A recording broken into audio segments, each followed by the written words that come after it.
And please welcome Nicholas Hoult, Charlize Theron, George Miller,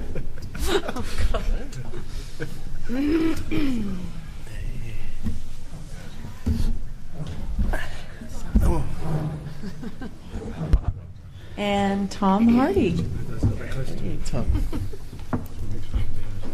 Great, and we have the first question right up here in front. Tom, Max in this movie seems more broken than we've ever seen him before. Were you reflecting on all he's been through in the previous 3 movies, or is that maybe your new take on Max? And I've also got to ask if you had sympathy for a villain in a mask the entire movie. Do I have what? Sympathy for what? Sympathy for a villain character wearing a mask for the entire movie. I do like a mask. I'm not going to lie. So it was nice to get a new one, and in the form of a garden fork stuck to my face. And Max being broken, I think. Well, I think he's supposed to be broken, isn't he? In many ways, a broken-spirited man. And we started off with Max as in a sort of hermetic lifestyle at the beginning, trying to be left alone, and then we see him open up throughout the movie and connect with humanity around him, and then be broken again, really, and then sent off into the wasteland. So we came to this part of the Mad Max world, apocalyptic world, and I'm not sure where it fits in quite into the trilogy prior to it.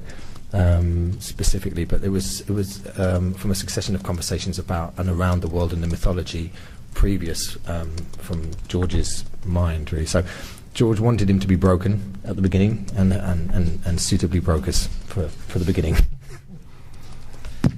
Okay. Right here? Here I go.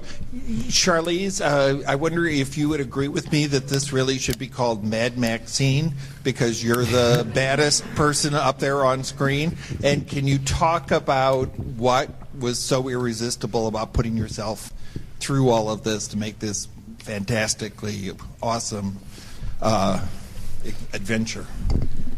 Well, I find myself in the last couple of days talking about this movie and realizing just more than ever just how fortunate I was to have George trust me with this role and to hand this opportunity my way, and that, you know, you really are only as good as the opportunities that are handed to you. And I watched the movie a couple of weeks ago, and I just found myself so incredibly grateful to have been given this opportunity. So I'm thank you for that. And what was the other question? Mad Maxine. I don't know. Tom, how do you feel about that?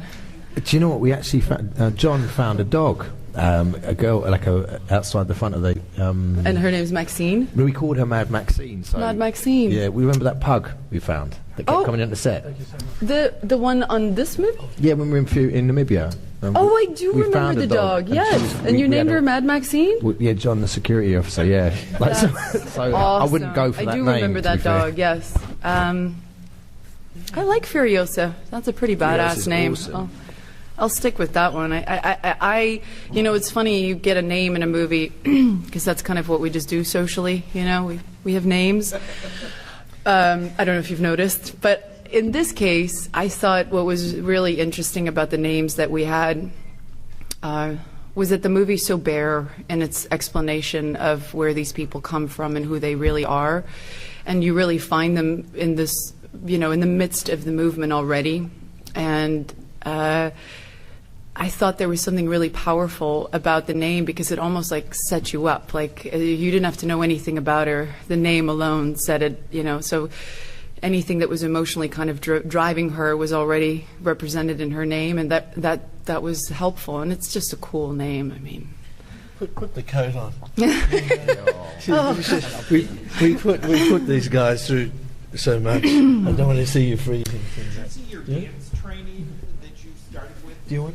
No, it's my legs actually. Yeah. It's like, informing a lot of what you did in this. I thought specifically it seemed almost like a dance movement, a Martha Graham movement, when she finds out that the green place has disappeared, and and she's crushed. And we see that. George and I spent a lot of time because George is fascinated by that world and knows a lot about that world, and it was a huge part of my life. But I'd forgotten, it was a long time ago that I was on stage telling stories just with my body. I feel I've integrated that in my work, but this was to another extreme. But we talked about it a lot, and George is truly fascinated by that. And I will tell you right now, as actors, we were fighting that tooth and nail, and because of fear, because language is a crutch and dialogue is a crutch, and it's so easy to just have a great writer write you a line. And George was just so adamant about keeping this on track, and the understanding of the world being so bare, and that language would be such a luxury that these people would never have access to, was so true that in the beginning we definitely, all of us were just like, can I get one line here? And then, the first couple of weeks you're just like feeling like you're like doing a lot of this, like trying to like pull your face. But for me, maybe 5 weeks into shooting, it became a little bit more second nature, and I think I trusted it a little bit more, and it became easier. And when I watch the movie now, it's so evident to me that that was exactly the way to tell it, Yeah. For Charlize and George, I wanted to commend you, George, for having a lot of women in this, because a lot of times we see these big action movies and there may be one female. You have a whole slew of them that we just got a chance to speak with. So I wanted to ask Charlize about working with the women and what that was like for you, and also, George, your idea to infuse this with girl power. I don't get to make a lot of movies with women, so meaning act with this amount of women. I was surrounded by women, and it was like a breath of fresh air for me. And I knew, instantly from understanding the project that George had, and I think he has an innate understanding in what women represent in society, and he wanted that to reflect in a post-apocalyptic world in the most truthful way possible.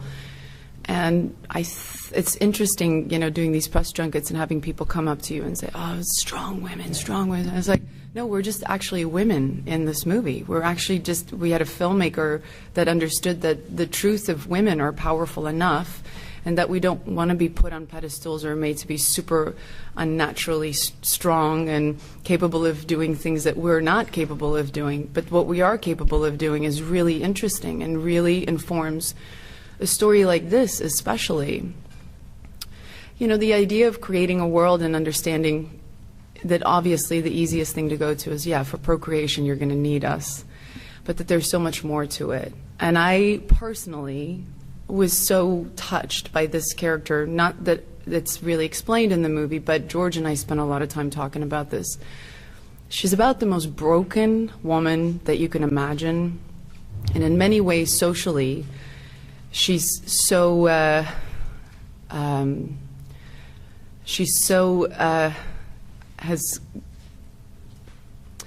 almost been a disappointment, what you would consider socially for a woman to be, and that she ended up being discarded for that, and that in being discarded she actually became, it was like George, I always had this little voice in my head of George going, well, now I'm going to show you a real woman. I'm going to take this broken woman, I'm going to show you what a real woman is. The fact that she couldn't deliver on the things that were expected from her. She was stolen as a young child, and she was brought into an environment where she was thrown into a breeding program, and she was barren, and she couldn't do the things that she was supposed to do as a woman. And then she ends up in the movie actually fulfilling her destiny, which is to just be herself.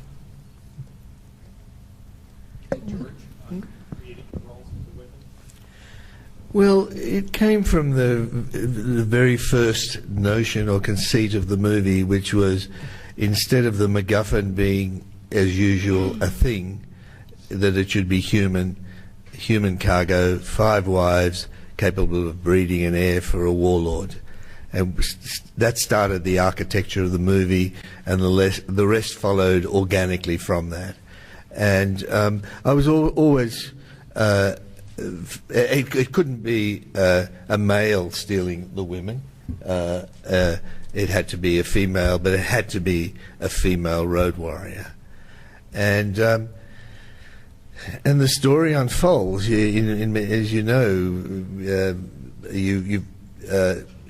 often you don't even consciously do this. I've reflected, though, on my life. I grew up, I had no sisters, all brothers. I grew up, went to an all-boy high school. I went to medical school at a time when there were very few women studying medicine. And it's only beyond that that I actually really was able to,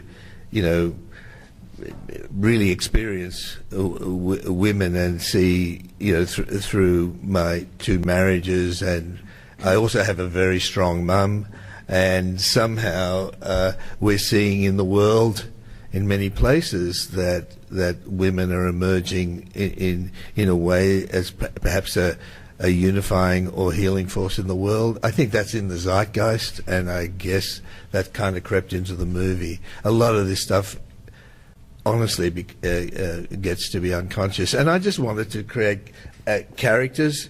These 2 characters, we shot the movie more or less in continuity. And these 2 characters at the beginning are both desperate. And they effectively try to kill each other. I mean, literally. And then they find themselves in extremis needing each other.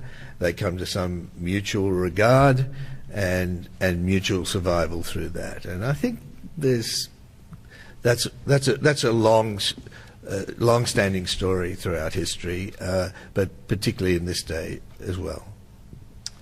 All right, right up here in My front. question, right here, I'm sorry. My question is for George. It's such a terrific film, and the music really drives the action.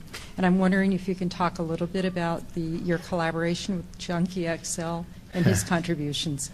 Yeah, I don't know if you guys know Junkie XL. By the way, a number of people said, well, there are 2 composers, but no, there's not. It's Junkie XL, a.k.a. Tom Holkenberg.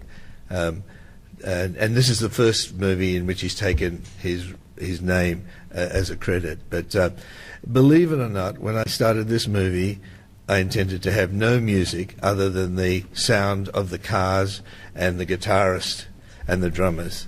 And then as the movie started to evolve in the cutting room, I realized, excuse me, I'm getting cold now. I realized that this is almost a rock opera, but it needed a composer that could really had a very wide bandwidth, and Darren Higman from Warner Brothers said, look, try this composer. I'd never heard of Junkie XL. I didn't realize that, his background. And we tried some music that he'd written for other movies that hadn't been used, and it just fitted. And then I got to know Tom. I don't know if you know Tom. He's a polymath. He studied law. He lectured in sound design in Holland. Started a faculty there. He's basically dance, rock music. He's got the full symphonic ability, and whatever you throw at him, he's got the intellectual capacity and the artistic capacity to be able to deal with it. And he was just the right person for this movie, and I think he glued so much of this movie together and modulated the passages through the movie. I mean, it is visual music, and it needs music that is very, very sort of complementary to it. And we had a really good time doing it. He's a great composer. All right, right here. And a great guy. I'm not musical, but I learned when you got someone who's can explain what music is. It's almost mathematical in the way it's structured. That was really exciting for me. Hi. Since you're out in the middle of nowhere, where did you go to unwind at the end of the day, or in between takes? Or you didn't have a place to go? A little tent, perhaps? Well, Nick was at the strip clubs. I started a strip club in the Namibia desert, and I made a lot of money, and I don't really have to be here, to be honest with you.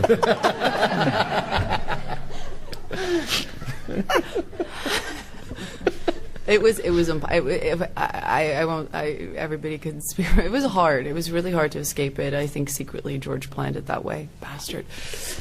I wanted to shoot it near to my home in the outback of Australia, and we were rained out, unprecedented rains, and we couldn't. So we had to go from the east coast of Australia, take all of our equipment, cast and crew, to go to the west coast of Africa, Namibia. Never rains. I'm still unwinding, yeah, as we speak. Nicholas, let's talk about your character a little bit. You go through a little bit of a transformation, and also you did a little preparation ahead of time for the character and how it looked and felt. How did you prepare for that? It was kind of all through George, to be honest with you. He had a great way of describing to me the world that we were living in, and also before we even got first to Australia and then down to Namibia, he would send me videos basically chronicling my character's life from conception and then every major moment up until the day you meet him in the movie, and his physical state when he starts the film, and then everything he believes in. So from that point then you've got a great idea of what the character's like and what he enjoys and what he believes in, and then I just tried to listen to George on set and have fun. It was quite an extreme atmosphere, but something that really got the adrenaline pumping, and because it was so real and with the noise of the vehicles and everyone around you so pumped up on energy, it was kind of then easy just to get swept up in the moment. Great. Hi, congratulations on this. This movie was so intense, I couldn't think of anything else while watching it, which is great for a film.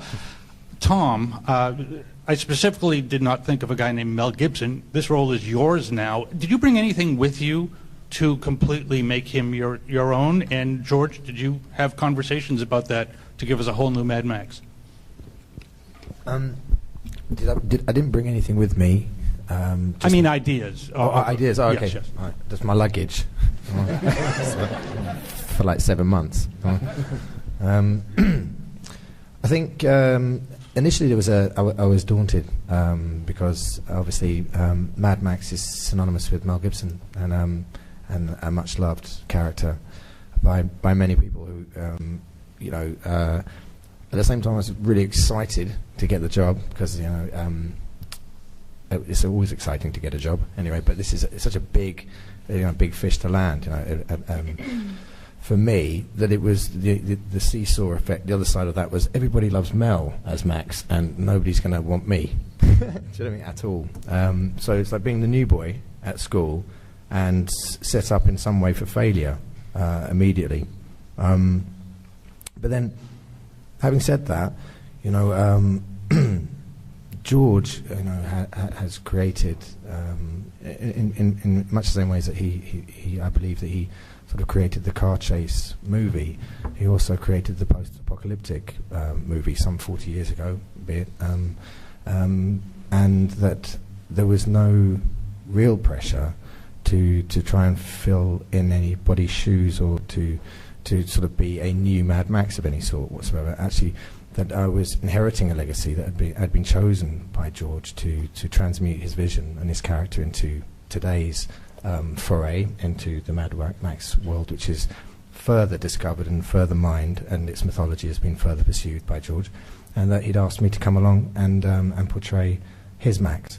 So really it was a question of just doing what was asked of me, and trying to understand actually and fully transmute George's vision, which is epic. So it's not just what you see in Fury Road, but behind Fury Road and laterally to Fury Road there is an abundance of material which is yet to sort of, I suppose, reveal itself at some point. So I don't know if I brought anything new as such, the fact that I'm just a new actor in I suppose in the fourth instalment of the legacy, which once was ultimately Mel's role and still is, rightly so. And I'm just a new boy and hopefully accepted. For Charlize, there's more roles coming out this summer for women and heavier. I'm over here. Where? I'm sorry. Oh. For women in bigger films, like action films like this. But are you seeing this in your own career? Are you seeing more roles for women coming up. Statistically, it's still kind of low for what women can get. Yeah, yes and no. I think it's a complicated question to answer. I think it's not so much the quantity; it's just that we want good quality. And that I think there are women in these kind of movies all the time. I remember there were these loud whispers going around town that George was going to reimagine this world, and that he was going to create this female character, and she's going to stand right next to Max. And at first, you're always like, "That's awesome," and then, you become a little skeptical, and you're like, "I've heard that before." And then I'm going to be the chick that ends up in the back of the frame with the, push-up bra, and with a wisp of hair in my mouth, So the cynic in me was a little. I know. That's why I shaved my head. I was like, no wispy hair. No, you just I've been doing this for a while, and I've made a real effort to try and veer away from those things. And then I met George, and there was just something about him that I really believed. I believed him. I believed him that he wanted to do something that felt really truthful. And so I think it's in the quality of this role versus just being a girl in these movies. I think women are they're just eager to feel like they're on an equal playing field. They don't want to be put on. Let me speak for myself. Just don't want to be put on a pedestal. Don't want to be anything other than what we are. I want to just be a woman, but an authentic woman, if it's this genre or any other genre. And in this movie, you run up against the push-up bra scenario, and then in the drama, you run up against the Madonna whore complex. You're either a really good hooker or a really good mom, and that kind of conflicted nature that's very much a part of being a woman is just so missed in film, and also just not celebrated enough in society. So when you come across that rare filmmaker that really wants to embrace that and stick it through, it's really nice. And should there be more of it? Hell yeah. Yeah, it's always strange to me when these women kind of come on screen where we all respond to them so positively, and they really get a reaction out of us, and it's like, why is that not enough of a reason for us to keep exploring that? Charlize in the back. When you see your fragrance commercials on TV, they're just so unbelievably glamorous. And you have such a non-hairdo in this film. Did you have to be dragged to the chair to get your head shaved? What was that experience like? And do you recommend it? I didn't get dragged to it. The movie stopped and started a lot of times, and George and I had gone through various different looks and ideas, and the more time we had, the more the story just informed, I guess, both of us. And the story, I think as an actor, you're just trying to fit into the world, and I didn't know how to fit into this world. There was something nice about this element of surprise, that we weren't trying to hide her as a woman, but that she also just really melted into this underworld mechanics, place where she was almost forgotten as a woman. And then there was something nice about the element of surprise. It's just like, what? She made a left? So I wanted something that could look, that could kind of disappear, I guess. And I just didn't know how to do that with a ponytail. The more we did that, the more I was like, it's still a ponytail. And I had done a press junket. My hair was really fried.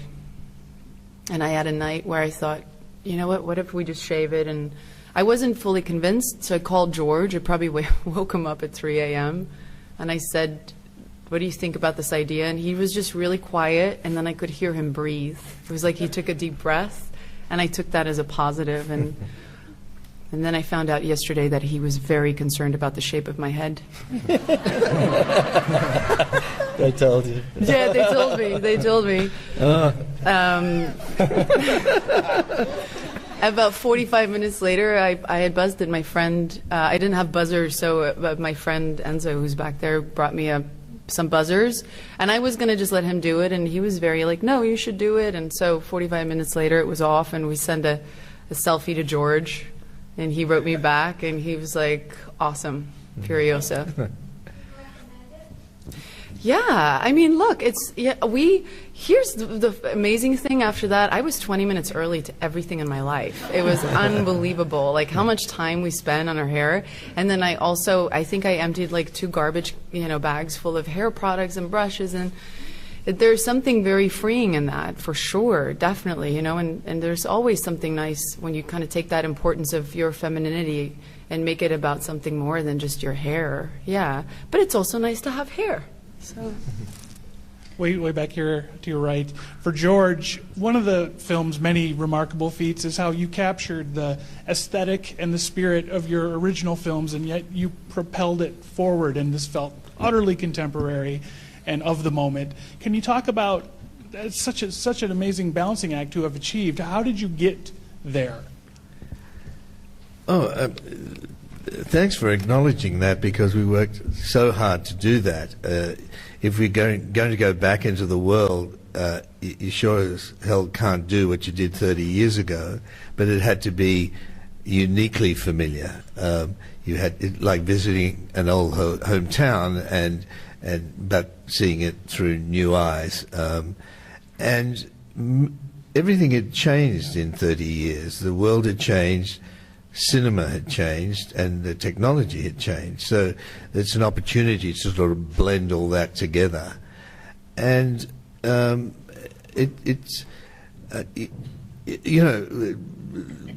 Max 2, Road Warrior, had 1,200 cuts.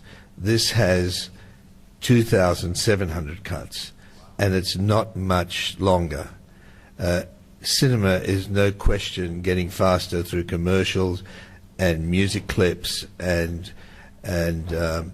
so this is a language we're speed reading now, and it was really interesting to do that. Plus, it was a chance to really go into a much more fully realized world, and to be honest, having done pure animations and before that talking pig movies, this new dispensation, a digital dispensation, was really interesting. Even though we had to go and do it old school in terms of the vehicles and the people in the desert, you're also able to do so much. The frame becomes much more plastic. You can color the frame. One of the most common uses of CG in this movie was to change the color of the sky, or even indeed put a sky in, so you can get some consistency.